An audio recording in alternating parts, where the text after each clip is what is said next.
অভিজ্ঞান দত্তরকে follow করে, তার পিছু পিছু নিচ্ছে কম্পাস। আর যেখানে কম্পাসের বাবাকে রাখা হয়েছে সেখানে পৌঁছে যায় কম্পাস। কম্পাসকে মাহি ফলো করে, কিন্তু মাহিকে কম্পাস বোকা বানিয়ে তার বাবার বন্দি জায়গা সেখানে পৌঁছে যায়। কিন্তু কম্পাস কি করতে চেয়েছে সেটা মোনালিসা কিছুই বুঝতে পারছে না।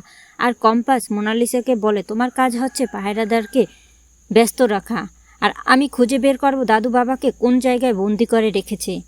আজ রাতেই আমি সবার সামনে প্রমাণ নিয়ে আসব, যাতে আমি কোনোভাবেই না হেরে যাই। দাদুর মুখোশ আমি সবার সামনে খুলে দিব, যাতে দাদু আর কোনো দিন কোনো কথা অস্বীকার করতে না পারে।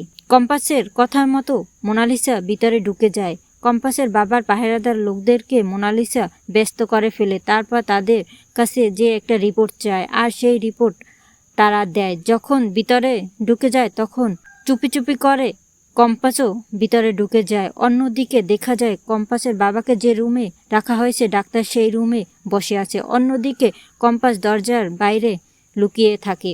আর অধিদপ্তর সেখানেও ডাক্তারদেরকে আর পুলিশদেরকে বলে, এনাকে বাঁচাতে হবে যে করেই হোক, এনাকে আর এনার মেয়েকে একবারে শেষ করে দিব। এই কথাগুলো কম্পাস ফোন বের করে ভিডিও করতেছে আর রেকর্ডিং